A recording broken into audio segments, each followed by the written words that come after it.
Prezados irmãos, queridas irmãs, ouvintes da Rádio Ismael que nos acompanham ao redor de todo o mundo e os que nos assistem agora ao vivo pelo Facebook ou pelo Twitter ou pelo YouTube, boa noite, bom dia e boa tarde aos que estão noutros fusos pela nossa Rádio Ismael.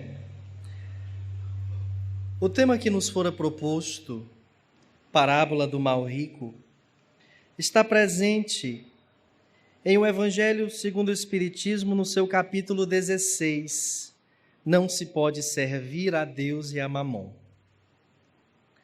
Neste capítulo, Allan Kardec inteligentemente, sabiamente, colocou como subtópicos salvação dos ricos, que é um trecho do Evangelho de Lucas em seu capítulo 16, preservar-se da avareza, comentando um trecho de Lucas no seu capítulo 12, Jesus em casa de Zaqueu, Lucas no seu capítulo 19, e a parábola do mal rico, que também está presente em Lucas no capítulo 16.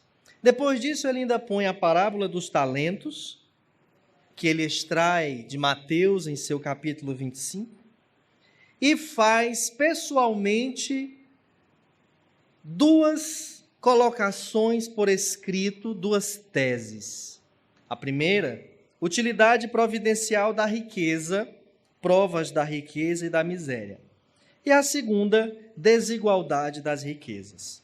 Depois disso, Kardec cita em As Instruções dos Espíritos o texto A Verdadeira Propriedade, que é da autoria do Espírito Protetor em Bruxelas, no ano de 1861, Emprego da Riqueza, que tem a mensagem de Chéveros, em Bordeaux, e do Espírito Protetor em Cracóvia, e ainda de Fénelon, em Argel.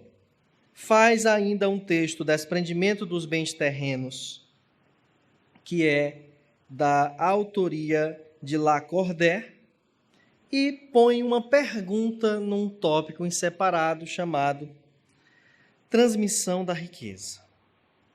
A nós coube a difícil tarefa de aqui provocarmos algumas reflexões sobre a parábola do mal rico. Tema difícil de fazer, sobretudo quando somos mal ricos. E não exatamente o rico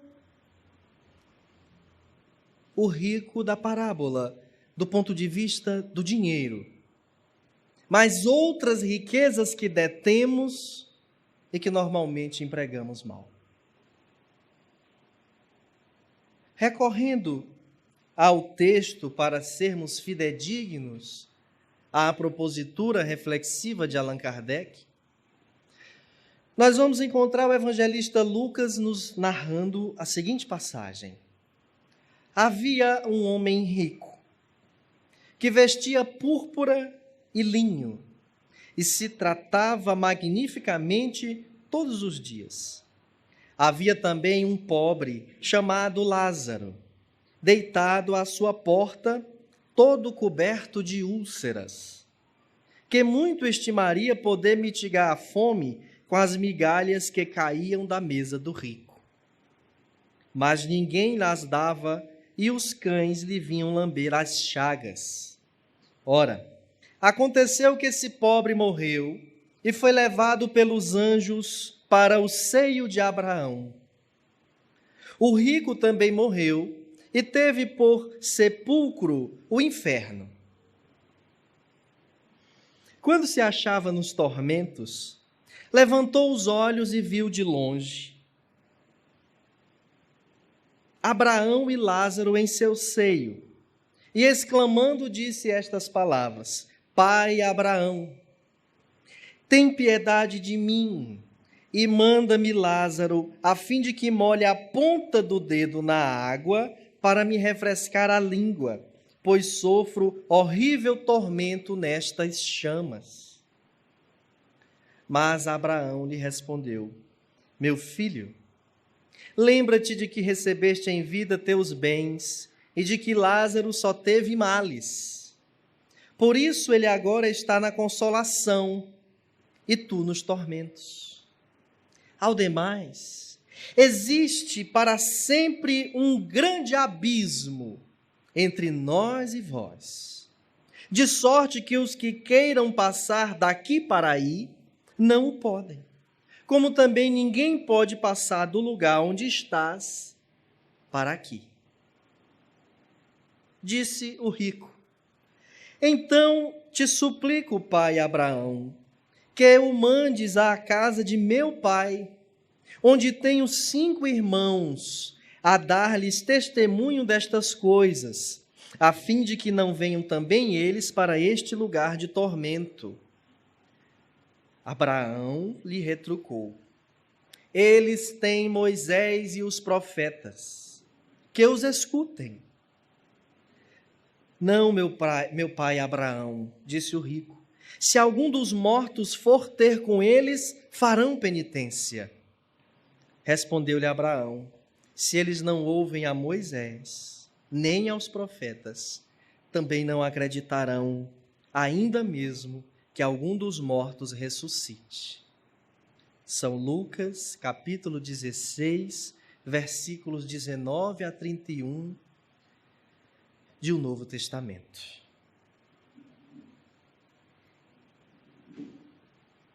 Interessante como uma história como essa encerra em si tantos ensinamentos. E é óbvio que Jesus não a diria, não a narraria por acaso. Dizer que ela é cheia de símbolos, como todas as parábolas de Jesus o são. E o objetivo, claro, é sempre trazer luz, esclarecimento, mesmo àquele povo ignorante daquela época, mas que já tinha atingido a sua maioridade espiritual, segundo os Espíritos. O fato é que Humberto de Campos, tendo acesso ao folclore do mundo espiritual, acabou por descobrir desdobramentos desta parábola. E no capítulo 16 do livro Lázaro Redivivo, narra-nos uma história por demais interessante, complementando a leitura que aqui fiz, para que a partir daí adentremos especificamente nas exortações, nas ilações sobre o que esta passagem nos traz. Então, pela pena abençoada de Francisco Cândido Xavier, escreveu-nos Humberto: conta-se que o rico da parábola, após desiludir-se quanto aos propósitos de voltar à terra, a fim de anunciar aos parentes, atormentado de sede, desceu às regiões mais baixas do purgatório, forradas de fogo devorador. Veja que na parábola ele foi para o inferno. Após conversar com Abraão, e Abraão dizer que não era possível Lázaro ir molhar a língua do rico, do mau rico, Deus acaba lhe concedendo a oportunidade de, ao menos, ir até o purgatório. De algum modo, resignara-se com os tormentos que lhe assediavam o coração, porque fizera por merecê-los, bem o reconhecia. Olha o que este mau rico aprontou. Despojara viúvas paupérrimas, perseguira órfãos desprotegidos e provocara a falência de homens honestos. Faltara a princípios comezinhos de caridade, praticara a usura e subornara consciências frágeis. Sempre decidido a valer-se do fascínio do ouro, aproveitara muita gente invigilante e inclinada ao mal, ao serviço da ambição que lhe era própria. receando o futuro, amealhara consideráveis haveres para os filhos, rodeara-os de vantagens e facilidades econômicas, à custa do angustiado suor dos humildes, por ele convertidos em escravos sofredores. Em suma, fora cruel e fazia jus à punição. Entretanto, não se conformava com a impossibilidade de avistar-se com a família. Por que não voltar à terra para renovar a concepção da mulher e dos filhos? A companheira sempre fora fiel às suas recomendações. Se pudesse falar-lhe, corrigiria tudo a tempo. Todavia, pai Abraão não lhe proporcionara qualquer esperança. Refletia amargurado consigo mesmo. Quando surgia alguém no seio das sombras, a princípio não reconhecera o recém-chegado, mas depois de um abraço o visitante exclamou: "Não se lembra?" Retribuiu emocionadamente. Recordava-se agora. Aquele era Benjamim, filho de Abacuque, que o precedera no túmulo. Espantava-o a surpresa do reencontro. Benjamim, tanto quanto ele próprio, fora usurário, de coração frio e duro. O manto roto denunciava-lhe a penosa situação e a cinza que lhe cobria as mãos, o rosto e os cabelos davam a ideia de que o mísero emergia do bojo de uma cratera. Então, o mal rico encontra-se com um amigo também mal rico que tinha morrido antes dele, Benjamim. Terminadas as saudações da hora, o rico humilhado expôs-lhe o caso pessoal. Conformava-se com o purgatório tenebroso, no reconhecimento de suas culpas. Contudo, desesperava-se pela impossibilidade de voltar a casa para relacionar a verdade dos fatos. O outro, porém, Benjamim, após ouvi-lo pacientemente, assegurou: "Não vale a pena inquietar-se. Voltei e nada consegui." Olha, Benjamim já tinha tido a oportunidade de voltar até a sua casa para dizer aos seus que a imortalidade é inexorável. É uma lei imutável.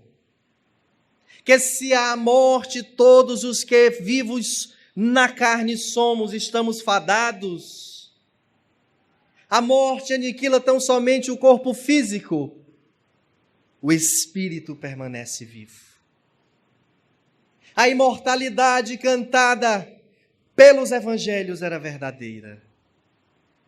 Aquilo que Moisés falara, de que os mortos podiam comunicar-se, era verdade. Mas narra Benjamim, e uma narrativa que muito se confunde conosco. Voltou, inquiriu o novo condenado, deixando transparecer na voz um raio de esperança. Sim. E chegou a visitar sua mulher, seus filhos, seus servos, suas propriedades, suas terras, seus jumentos, seus camelos, seus bois? Sim. Visitou o templo? Visitei. Tornou a cruzar nossos campos? Tornei. O rico chegou a olvidar as aflições do momento e, contemplando o interlocutor admirado, prosseguiu, e aqui acrescento eu, com licença presunçosa, já todo animado. Como fulano que recebeu um abono, um sei lá o que, chega para a gente e diz: "Fulano, recebi um dinheiro." E a outra diz: Foi. Mulher, será que eu também vou? Será que tem para mim também? Ou o outro que já fica empolgado: "Rapaz, é mesmo?" Pronto, fim de semana está garantido. Então o rico ficou empolgado com as notícias alviçareiras de Benjamim. E os familiares reconheceram-no. O interpelado entrou em silêncio. Algumas lágrimas umedeceram-lhe os olhos sombrios. Instado pelo amigo, informou com desapontamento. E aqui o trecho a que me refiro, que muitas vezes confunde-se com coisas ocorridas conosco. Visitei a família, narra Benjamim. Detive-me nas propriedades que julguei me pertencessem. Rendi homenagem aos tesouros de nossa raça, mas ninguém me reconheceu. Decorridos alguns dias sobre a morte do meu corpo, desarmonizaram-se meus filhos por questões da herança que lhes deixei. O negócio imundo, esse de herança. Seres que sentam-se em uma mesma mesa, não tendo mais seus pais, chegam a se desconhecerem, para brigar por algo que um dia eles também vão morrer e vai ficar. Se não se acabar antes deles morrer.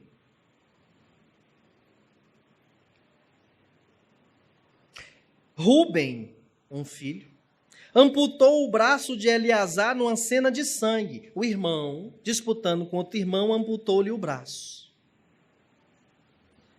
Esaú amaldiçoou os irmãos e entregou-se ao vinho pela ausência do trabalho, e Simeão enlouqueceu no vício. Minha esposa, essa é uma parte mais cruel, tapem os ouvidos os que não estiverem com seus corações devidamente preparados. Não obstante a idade, já não era mais uma meninota, apaixonou-se por um rico mercador de tapetes, que se assenhoreou do nosso dinheiro e das preciosidades domésticas que me eram mais caras. Cadê a poltrona do defunto? É minha agora. Chega, senta com vontade. Cadê o banquinho de botar os pés em cima? Não? A cama. Enfim. Essa, sobretudo. Não? Minhas terras de Gaza foram vendidas a qualquer preço, a libertos negociantes do deserto. A libertos romanos. Meus camelos foram entregues a troco de reduzidas moedas a velhacos negociantes do deserto. Meus bois foram mortos, meus jumentos dispersos. Veja como este rico sofria, mas ainda era danado apegado. Veja que ele narra meus, minhas. Até a esposa ele achava que era dele. Quando chegou lá, fulana já estava melhor acompanhada. Nem sozinha, nem com o defunto. Já havia outro. Alguns de meus servos fugiram espancados, enquanto outros foram vendidos para Chipre. Minhas propriedades rurais mergulharam no mato, caindo no abandono e entregues a criadores de cavalos e porcos. O outro compadre, ouvindo a história, deve ter ficado desiludido. E tenho para mim, e é segredo, não contem para ninguém, mas eu tenho para mim, que ele só ouviu até metade da história. Na metade, sobretudo quando chegou na parte da minha esposa, não obstante a idade, ele já começou a pensar na dele. Porque a do Benjamim tinha uns 60, a dele tinha uns 48.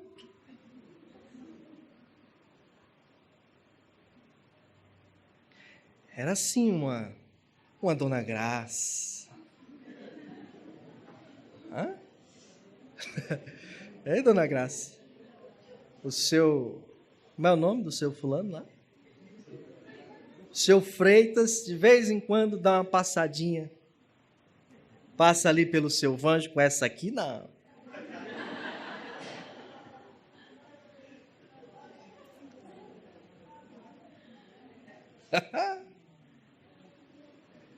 Tem um marido que se torna trabalhador espírita quando as esposas viram espírita. Eles vêm trabalhar onde a esposa estiver. A desculpa é que veio trabalhar, mas danado para estar de olho. Outro dia eu perguntei a um grande amigo que me recuso terminantemente a dizer o nome. Cacau. Oh. Perdão. É outro. Mas, Cacau, se tu morreres amanhã, e Bárbara, pode casar de novo? Ele disse, não, professor, eu vou morrer amanhã mesmo. Amanhã, lá, bem distante. Sim, mas se for amanhã, o dia tal, Bárbara pode casar de novo? Não, professor, compromisso é compromisso. Eu digo, mas o compromisso lá, mesmo diante do juiz, é até que a morte os separe. Mas nós somos espíritas.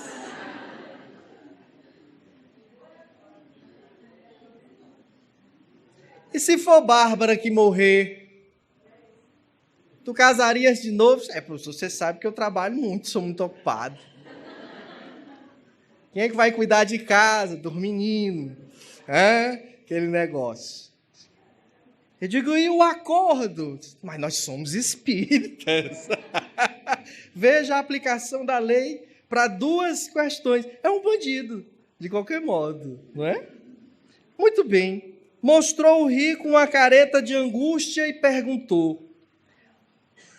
Veja como eu tenho razão em dizer que ele só ouviu até a metade. Mas a mulher e os filhos não o reconheceram? Ó. Não, nem o fulano novo. Né? Visitei-os à noite, mas também é o horário que o espírito vai. De noite ele aparece para os parentes. E eu ouvi um pastor fazendo uma pregação que me chamou muita atenção. Era um evento ecumênico e cantaram aquela música que tem anjos voando por todo lugar, no meio do povo, em cima do altar. E ele disse, isso não é bonito? Queria ver quem ficava aqui, quando os anjos começassem a voar aqui. Ora, se os parentes da gente, a gente manda... Quantas já chegaram aqui, você não sabe, nós estamos sofrendo. Por quê? Meu pai está aparecendo para nós. E qual é o mal que ele está fazendo? Aparecendo. Mas é seu pai. O que este pai vai fazer de mal? Não sei, mas se já morreu, que vá para lá. O pai. E eu. E os anjos. Com asa do jeito que a gente imagina. Estes é que a gente não quer nem acordo. Faz como aquela senhorinha que depois de um atendimento difícil, quando reconheceu a doutora Janine, doutora Janine, eu gostava tanto do seu marido, uma coisa complicada de dizer, mas ainda bem que o homem era médico. Gostava tanto do seu marido, né? E a doutora caiu na infelicidade de dizer, pois ele está aqui. Pois mande embora. Que coisa. Ou gostar estragado, não? Tudo bem. Visitei-os à noite para conversarmos a sós. Uma vez eu o vi à noite, lá em casa. O fulano que eu falei há pouco. E quando eu o vi, me lembrei tanto dessa senhora. Dei uma olhada assim, de pode ir embora. Acabou sua gestão. Estamos noutra. Muito bem. Visitei-os à noite para conversarmos a sós. No entanto, expulsaram-me em desespero, insistindo para que eu descesse para sempre aos infernos. Mal sabiam que lá ele já estava. Em vão procurei fazer insinuar-me entre eles. não acreditaram na minha presença e fizeram-se surdos às minhas palavras. E vocês, quando nós lemos o Velho Testamento, o Novo Testamento, a gente vê lá como era perfeitamente natural essas manifestações mediúnicas. Hoje em dia, elas se dão mais de modo sonambúlico, através dos sonhos. E como muita informação se perde quando a gente acorda, algumas coisas não fecham, não batem, e a gente fica sem entender o que aquele familiar queria. A primeira coisa que a grande maioria pensa é que aquele veio buscar alguém. Um senhor passou mal na cidade de Piracuruca, e eu fui com a esposa dele até ele, que ele estava dirigindo. Lá ele passou mal, foi ao hospital. E eu fui com ela no outro carro para que eu trouxesse o carro de volta. Lá, depois do Buriti dos Lopes, uma senhora entra no carro, um espírito. E eu olhei e digo, olha, começou as caronas de beira de estrada. Mas essa senhora muito gentil, muito simpática, aquela dona Benta do sítio do Pica-Pau, sabe aquela vovó papuda, bonitinha. E ela disse, eu sou fulana, tia da cicrana aí. Diga que eu estou aqui, que tudo vai ficar bem. Olha, eu passei uns 20 minutos para dar o recado. Porque eu conheço o que é ficar bem dos espíritos. Certa feita, na cidade de Araioses, após os atendimentos médico e espiritual, doutora Janine e eu, tinha que ser, fomos até um senhor que sofria de câncer, no fundo de uma rede, um sofrimento, muita dor. Fomos lá e demos-lhe um passe. No dia seguinte, era o meio da manhã, quando o doutor Wagner disse assim, diga a Janine que o senhorzinho do passe de ontem está muito bem. Ah, mas eu fiquei tão feliz. Eu curando as pessoas. Botei a mão lá, levantou, o câncer foi embora. Dividido com a doutora, metade meu, metade dela, a santidade. Se a Santa Sé souber, canoniza na hora. Quando eu cheguei até ela, meio-dia, todo empolgado, cheguei esbaforido. O doutor Wagner disse que o senhorzinho do passe de ontem está ótimo. Aí disse, eu acredito, ele morreu? Minha gente, meus ombros quase passam da bacia. Arriei, fiquei numa tristeza. Mas morreu? Morreu. Morreu. Ele já estava falando, era da chegada do homem do lado de lá. Então, quando a outra me disse, vai ficar tudo bem, eu digo, meu Deus, e agora, qual será o bem? Pois, olhe, a senhorinha insistiu, meu filho, dê meu recado. Eu disse, fulana, aqui tem uma senhora assim assada, tia fulana. Eu disse, segure o volante, ela ia dirigindo. Não me diga que ela veio buscar ele.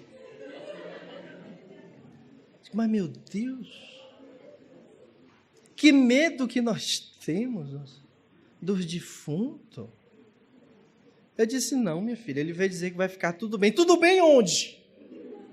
Tudo bem como? Calma, fulana, vai dar certo. O fato é que deu certo, fulano está vivo, muito bem, obrigado. E chegou lá, ela quando viu que fulano estava bem, laudo médico excelente, ela disse, muito obrigado, tia fulana, por ter vindo. Eu queria ver o que ela ia dizer se não tivesse dado esse bem.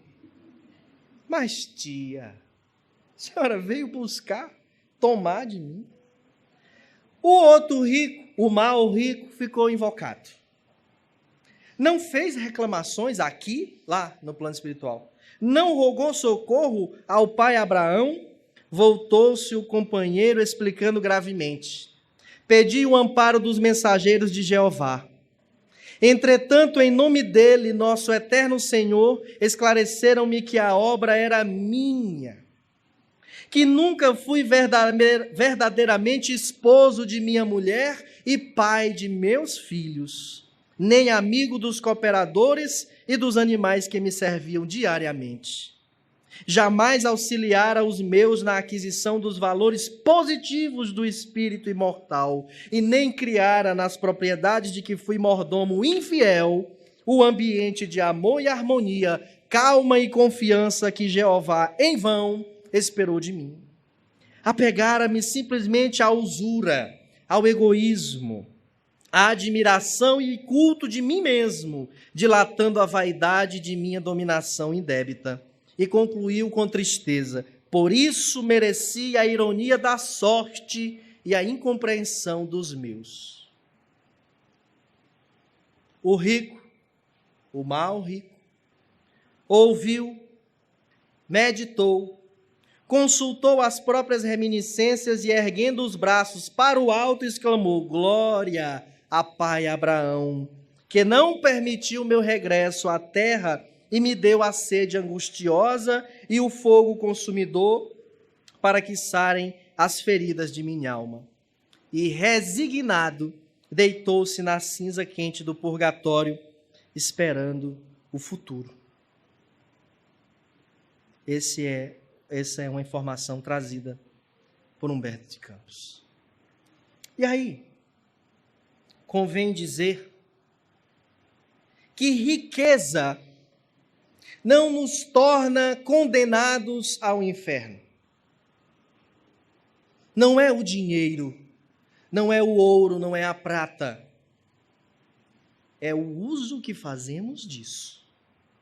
Allan Kardec assevera: se a riqueza houvesse de constituir obstáculo absoluto à salvação dos que a possuem, conforme se poderia inferir de certas palavras de Jesus, interpretadas segundo a letra e não segundo o espírito, o fundo moral, Deus que a concede, porque quem concede a riqueza é Deus. O ouro vem de Deus. Deus que a concede teria posto nas mãos de alguns um instrumento de perdição sem apelação nenhuma, ideia que repugna a razão. Sem dúvida, pelos arrastamentos a que dá, aí sim, causa pelas tentações que gera e pela fascinação que exerce, a riqueza constitui uma prova muito arriscada, mais perigosa que a miséria. É o supremo excitante do orgulho, do egoísmo e da vida sensual. É o laço mais forte que prende o homem à terra e lhe desvia do céu os pensamentos. Produz tal vertigem que muitas vezes aqueles que passam da miséria à riqueza esquecem de pronto a sua primeira condição. Os que com ele a partilharam, os que o ajudaram, e faz-se insensível, egoísta e vão. Mas, do fato de a riqueza tornar difícil a jornada, não se segue que a torne impossível e não possa vir a ser um meio de salvação para o que dela sabe servir-se, como certos venenos podem restituir a saúde se empregados a propósito e com discernimento.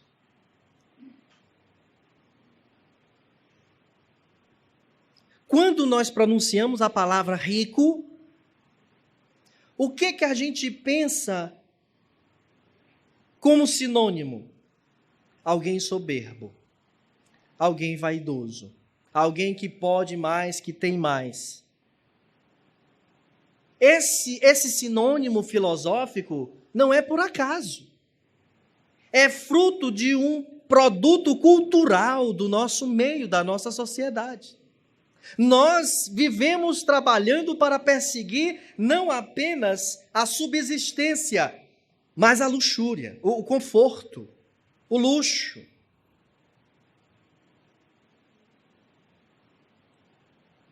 O materialismo exerce sobre nós tamanho fascínio que nós absorvemos as propagandas muito bem elaboradas de que nós precisamos daquilo que nos é oferecido a cada mês, a cada semestre, a cada ano.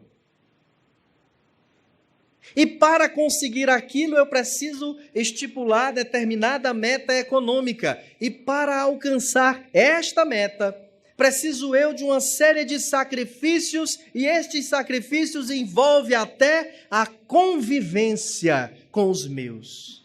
E não tenho mais horário para sentar-me à mesa com meus filhos, com minha esposa, com meus pais.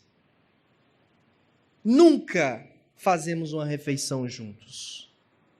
Para compensar, inventamos viagens, finais de semana que tenhamos um lazer, e passamos mais tempo dentro de um carro viajando ou pingando de aeroporto em aeroporto do que juntos. Quando lá chegamos, vai cada um para frente de um aparelho eletroeletrônico, outro para frente de uma revista, o outro quer dormir e nada convivemos. E eu não sei o que meu filho passa, que confia os seus segredos, as suas intimidades, as suas carências a outrem, que não tem por ele o mesmo amor que eu, que não terá por ele a mesma paciência, a mesma prudência, a mesma confidência. E às vezes se torna em um verdugo gratuito na vida daquele meu filho. E quando me dou conta, a droga o levou. A promiscuidade o levou. Quando me dou conta, ele está adulto, e quando eu o convido a fazer uma prece, ele chama isso de frescura. Lá vem você com isso.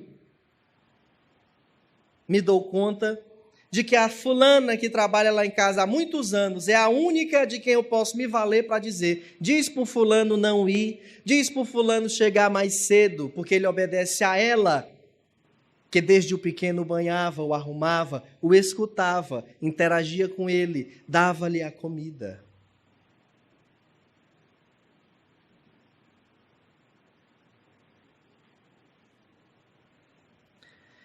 Leon Denis, seguidor primeiro de Allan Kardec, nos diz em Depois da Morte: todas as distinções sociais, os títulos e as vantagens da fortuna medem-se pelo seu justo valor. Todos são iguais diante do perigo, do sofrimento e da morte. Todos os homens, desde o mais altamente colocado até o mais miserável, são construídos da mesma argila, revestidos de andrajos ou de suntuosos hábitos. Os seus corpos são animados por espíritos da mesma origem, e todos reunir-se-ão na vida futura.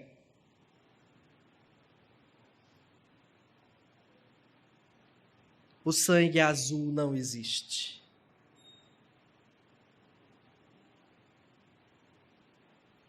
Não existe essa superioridade de raças. Se superioridade de raças houvesse, do ponto de vista filosófico e do ponto de vista prático, existe. Há raças que se sobrepõem a outras. Se houvesse, filosoficamente falando, a maioria é que deveria exercer o domínio. E qual é a raça que é maioria? Pesquise no Google a população da América do Sul. Some-a com a América Central e a do Norte. Some-a com a população da Europa. E veja qual a diferença populacional dos povos da África. Lá tem muito mais gente. Muito mais. Nós estamos assistindo hoje o resultado da ganância de alguns. Milhões. Uma mesma pessoa, milhões de reais. Alguns em dólar. Ele ia comprar o quê? O planeta? Hoje, mais uma vez, na residência de uma senhora muito querida, que me é um exemplo, vendo suas mãos trêmulas pelo Parkinson, enquanto fazia uma bela oração, eu olhava para ela e pensava, meu Deus, ela nunca pensou que teria um Parkinson. Eu também não penso, não quero. E quando menos esperamos, nos deparamos com uma certa doença. Não importa a idade, de repente uma angina, uma parada cardíaca, se nos surpreende. Somos diagnosticados com uma doença ordinária chamada ELA, que vai atrofiando todos os nossos músculos, que não tem cura, que nos levará à morte. O que estamos fazendo no nosso dia hoje? Como estamos usando a riqueza dos nossos sentidos, da nossa visão, da nossa audição, a possibilidade de nos locomover, a riqueza incomensurável do poder e da estrutura magnânima de nosso arcabouço mental, a nossa inteligência, ou a menos a estrutura que deveria sediar uma inteligência.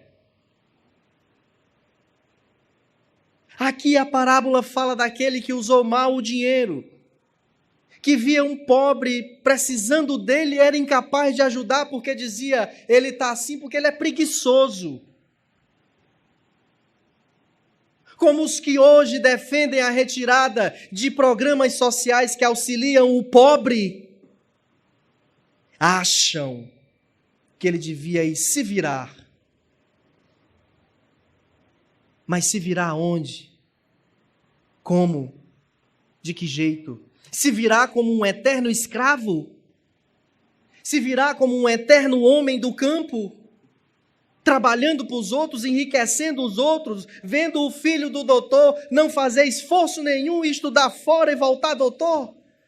Enquanto o dele não tem a oportunidade de ter uma escola no campo, para também aprender e ser alguém de uma melhor formação, igual o filho do doutor?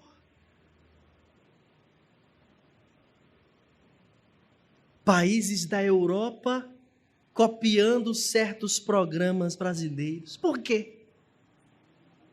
Por que o coração do mundo e a pátria do Evangelho está educando o mundo velho? Que resolveu alguns países, sobretudo aquele que um dia massacrou tantos, abriu as portas aos imigrantes e ainda lhes deu recursos financeiros. Esses gestos escondem por trás de si uma superioridade moral que alguns não conseguem enxergar, porque o seu egoísmo e o seu orgulho é tamanho que não consegue se sensibilizar com a dor de ninguém. Minha mãe trabalhava, minha avó era aposentada e recebia uma pensão, e o recurso delas não chegava ao fim do mês. E não era por falta de planejamento. Éramos muitos. Além de sermos os da família, ainda tinha os da rua que vinham pedir, e minha avó não negava a ninguém um prato de comida. Nunca passamos fome, porque sempre tinha algo a comer, nem que fosse chá com farinha branca no café da manhã. Que foi muitas vezes, não poucas. Nunca andamos descalços, porque ao invés de comprar um chinelo para si, ela fazia de papelão para usar naquele dado dia e a um certo local, e o dinheiro empregado ela usava para nós comermos, para nós nos vestirmos, mesmo que do modo mais simples. Passava o ano fazendo campanha, arrecadando donativos para filhos, para crianças, jovens, pobres da periferia da cidade. Porque ela sabia que ainda tinha gente em pior condição do que nós. E que nem sempre o outro tem o mesmo galardão que nós financeiro para possuir o que possuímos. O salário mínimo que temos no Brasil não nos é suficiente para viver. Não é. Pergunto, quantos de nós aqui sabemos quanto custa um botijão de gás? Um botijão de gás. Ele é suficiente para o mês todo? Em algumas casas talvez seja, em outras talvez não. Quanto a conta de luz? A de água?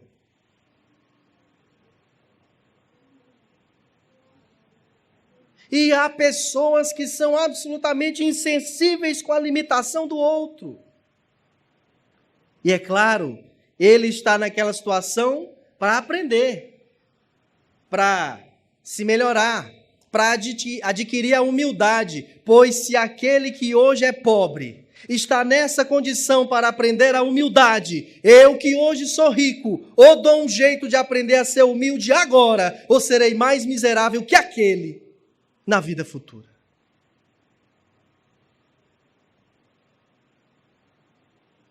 É uma questão de consciência, é uma questão de progresso.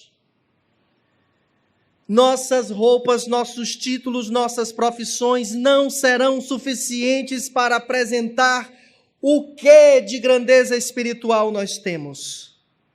Somente os nossos atos, somente as nossas ações, somente o nosso desenvolvimento mento-moral que se dá pelo exercício da prática da caridade, através da única instituição e maior de todas, criada por Jesus, que é o próximo. A começar pelo próximo mais próximo no meu lar, onde eu preciso dar-lhe amor, atenção, disciplina, perdão. Para os outros próximos, mais próximos, que estão no mesmo local de trabalho que nós, que estão no trânsito, que estão na rua. Jesus nos prometera e ele jamais prometeria em vão. Todas as vezes que fizerdes a um destes mais pequeninos, foi a mim que o fizestes. Para finalizar, agradecendo muito a paciência dos senhores, uma frase de Emmanuel.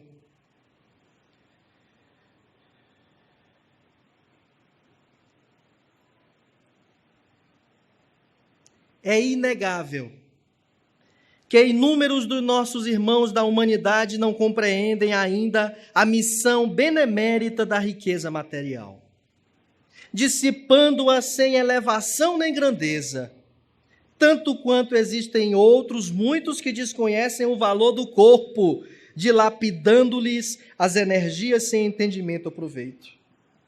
Gradativamente, porém, as criaturas observarão a importância do dinheiro à margem das próprias necessidades, por um instrumento potencial de trabalho e educação, progresso e beneficência, à espera de nossas resoluções para construir e servir. Bendita seja sempre a moeda que remunera o suor do pai de família, que realiza os sonhos respeitáveis da juventude, que faz socorro aos irmãos desfalecentes na estrada ou que se converte em escória e recuperação dos pequeninos que vagam sem apoio e sem direção. Coloca-te no lugar daqueles, companheiros nossos do mundo que se oneram de débitos e compromissos de solução urgente, que varam humilhação e penúria, que sofrem doença com abandono ou que se estiram nas trilhas de provação sem ânimo e sem teto, e reconhecerás que a moeda empregada a serviço do bem pode ser comparada a um raio de luz do céu que verte de mais alto ao encontro da lágrima na terra, a fim de transformá-la em bênção de esperança e de amor na edificação de um mundo mais feliz. E citando aqui en passant, Caibar Schutel, que ao ler esta parábola do mal rico disse que todos nós somos moedas. No nosso verso, alguma figura, normalmente potentosa, bela, no nosso reverso, o valor que temos. Não somos moeda de uma face só, somos moeda de duas faces, todos nós. Se o nosso exterior esculpe isto, o que esculpe o nosso interior. Pensemos, identifiquemos nossas riquezas e aproveitemo-la para o bem, não só nosso, mas de todo aquele que está ao nosso redor, porque nós somos sal da terra, nós precisamos temperar o mundo à nossa volta, nós somos luz, e como luz precisamos clarear o caminho, não só o nosso, mas de todos aqueles que estão à nossa volta. Diz sempre o nosso benfeitor espiritual, é o Cristo quem quer que aqui estejamos, e digo eu, não só aqui nesta noite, mas todos os dias da atual experiência carnal que Deus nos dá. Muito obrigado e muita paz a todos.